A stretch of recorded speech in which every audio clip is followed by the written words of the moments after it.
Nearly 300,000 pounds. I just want you to hold that number in your head for a second.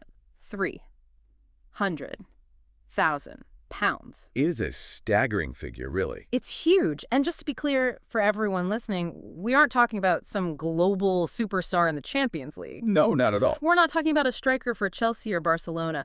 That is the transfer fee paid just this week for a single player by a team in the second tier of English football.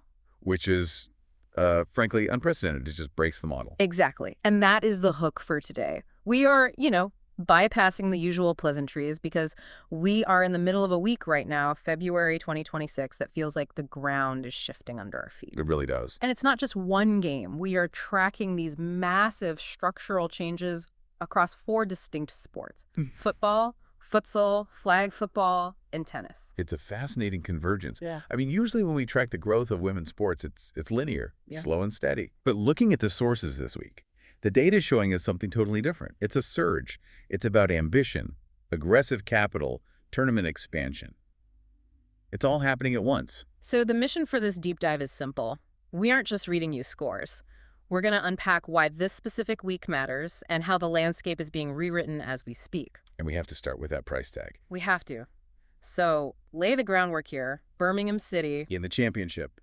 Second division. They've just signed Wilma Leithamar, a Swedish midfielder. Correct. And the fee is around 315,000 euros. Or 273,000 pounds. And to give you some context on why that number is so shocking, if we just rewind 4 years to 2022, that fee would have been a world record transfer. A world record? For any player, in any tier. I mean, Kira Walsh moved to Barcelona for roughly 400,000 pounds around that time, and that was earth-shattering. And now we're seeing near record sums for a club that isn't even in the top flight.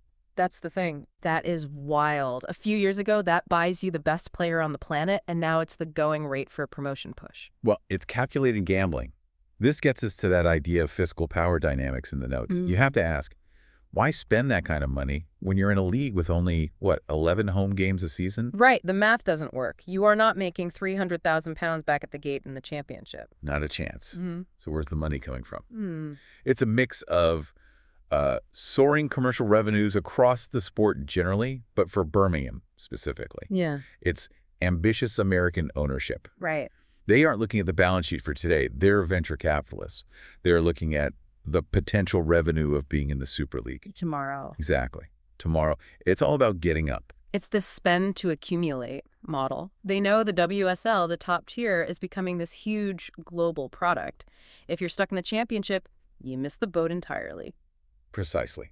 They crave promotion, and they see that the gap between the first and second tier is widening. So you can't just develop players slowly anymore. No, you have to buy ready-made quality. And they aren't the only ones. The sources mention this Scandinavian raid. It sounds dramatic, but, well, the numbers back it up. It's a massive trend. In this transfer window alone, 14 players have moved from Scandinavian clubs to England. 14? Yeah. We're seeing talent like Smil Holmberg going to Arsenal, players heading to Liverpool, Tottenham. It really feels like England is becoming a vacuum cleaner for European talent. That's a great way to put it. It's a drain on the Swedish league, for sure, but it establishes the English leagues, both of them, as the financial center of gravity. But here's the thing. While Birmingham is spending big to get up the pyramid, the teams at the top are not just sitting around. Not at all. We have to talk about the power consolidation at the elite level. Manchester United just had a monster week. They did. And this connects to that idea of the big three maybe becoming a locked-out elite. United just beat Arsenal 1-0. Goal by Elizabeth Turlin. Yep, to reach the League Cup final. Which is huge. I mean, just beating Arsenal is a statement. It is. But look at the schedule.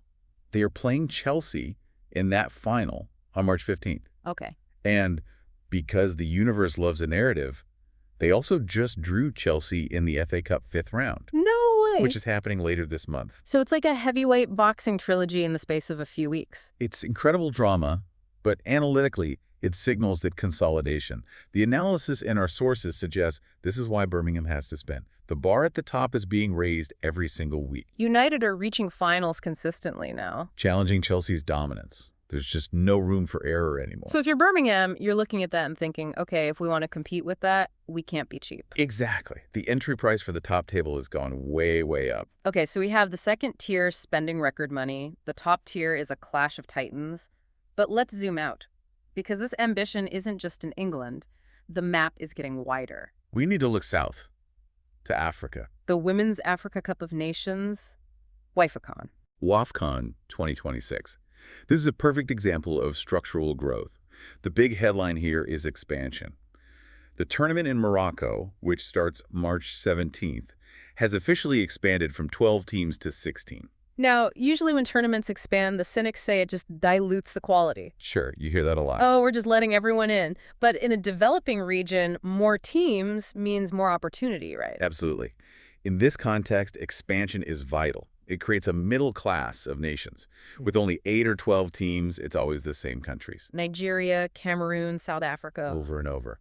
By going to 16, you give nations like Cape Verde and Malawi, who are making their debuts, a realistic pathway. And that unlocks funding from their own federations. 100%. You can't justify a budget if there's zero chance of making a tournament. Now, they have a target, but there's massive carrot at the end of this tournament, too. The World Cup spots. That's it. The top 4 teams go directly to the 2027 World Cup in Brazil. Oh, wow. So for a team like Malawi, this isn't just a trip to Morocco. This is a golden ticket to the global stage. It is. And that experience is just invaluable. You can't become a powerhouse if you never get to play in major tournaments. Expansion creates the ecosystem for that to happen. I did see in the notes there was a little bit of drama about who was actually hosting this thing. Just a little. Yeah, there's a moment of confusion where South African officials thought they were hosting. That's a pretty big misunderstanding to have. A bit awkward. But CAF, the Confederation, confirmed it is Morocco. In fact, it's the 3rd time in a row. Third time. That seems unusual. Don't they usually want to rotate it? It is unusual, but it speaks to infrastructure. Morocco has invested heavily in world-class stadiums and facilities. But for you, the listener, the key takeaway isn't the location, it's the depth. 16 teams. The women's game in Africa is deepening. And speaking of deepening talent pools, let's hop over to Southeast Asia. The ASEAN Women's Futsal Championship starts February 24th in Thailand. Now, I love futsal. It's fast, it's technical.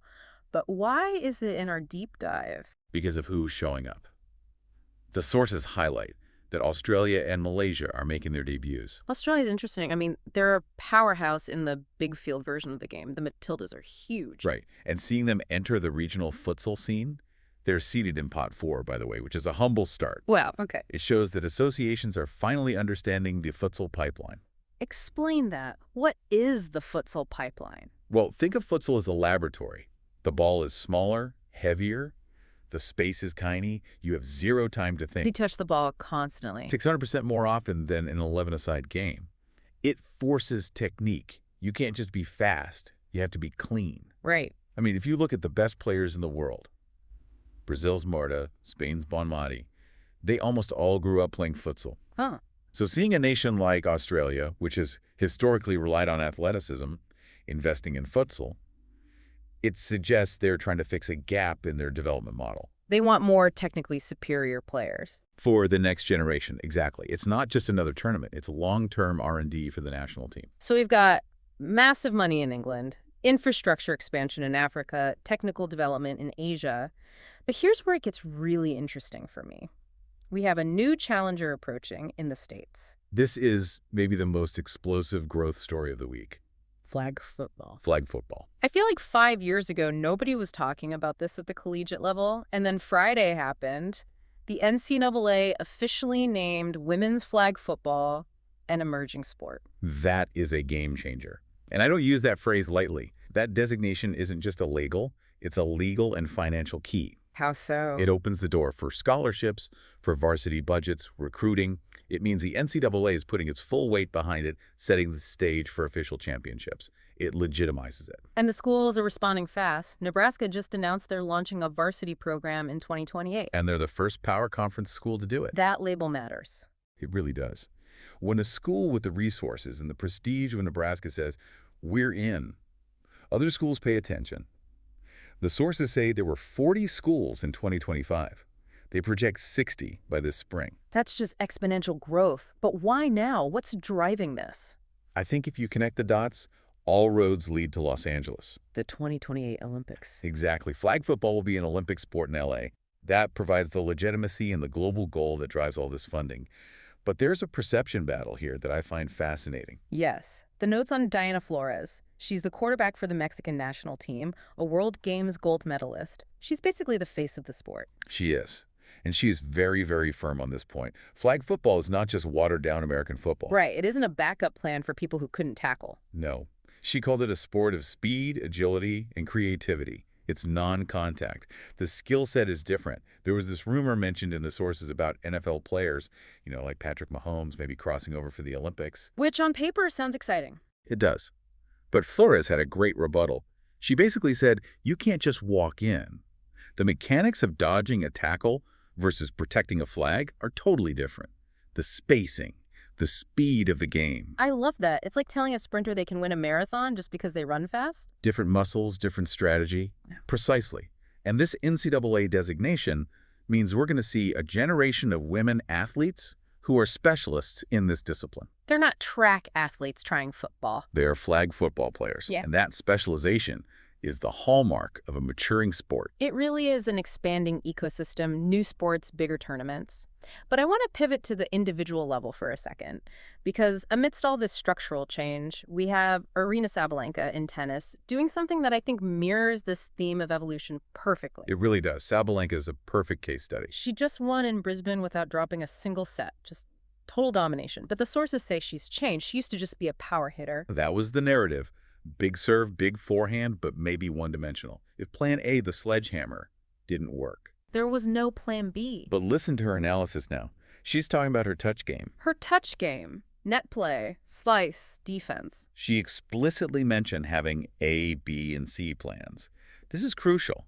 In women's tennis right now, the physical baseline is so high, everyone hits hard. To stay at world number 1, physical strength isn't enough anymore. You need tactical variety. So she's evolving from a sledgehammer to a Swiss Army knife. That's a great analogy. And it reflects what we're seeing in football, too. Players are becoming more complete. Whether it's futsal improving skills in Asia or tennis stars mastering the slice, the level of sophistication is just skyrocketing. It really does feel like everything we've discussed, the money, the new tournaments, new sports, the tactical evolution, it's all interconnected. It's all pointing one way. It is. It's the transition from growing to established. We aren't just happy to be here anymore. Birmingham isn't happy just to be in the second tier. They want to win. Right. The NCAA isn't just trying out flag football. They're making you varsity. Sabalenka isn't just hitting hard. She's mastering the craft. So what does this all mean for you, the listener? It means the narrative has shifted. We're not just talking about participation numbers anymore. Not at all. We are talking about high-stakes finance, global strategy, and elite performance. The era of just supporting women's sports as a cause is ending. We're entering the era of analyzing it as a massive, competitive, global industry. Which is exactly where we want to be. But before we go, looking at this explosion in flag football, I want to leave you with a thought. Okay, hit me with it. We're seeing universities invest real money in Olympic pathway. With flag football gaining this much traction, so distinct from the tackle game, will we soon see women's American football split into 2 distinct, equally respected disciplines? Like rugby. Think about it. You have rugby union, the 15-a-side, heavy contact game, and you have rugby sevens, which is faster, lighter, and it's Olympic. And they have different specialists. You don't often see players cross over at the elite level. Exactly. So are we witnessing the birth of the sevens of American football, where flag stops being a version of the men's game? And becomes its own sovereign territory. A place where a woman doesn't aspire to play in the NFL, but aspires to win gold in flag. That is a fascinating thought. 2 paths, both elite. I'll be watching the sidelines to see if that happens. As will I. That's it for this deep dive. Keep your eyes on the game because the rules are changing fast. Thanks for listening.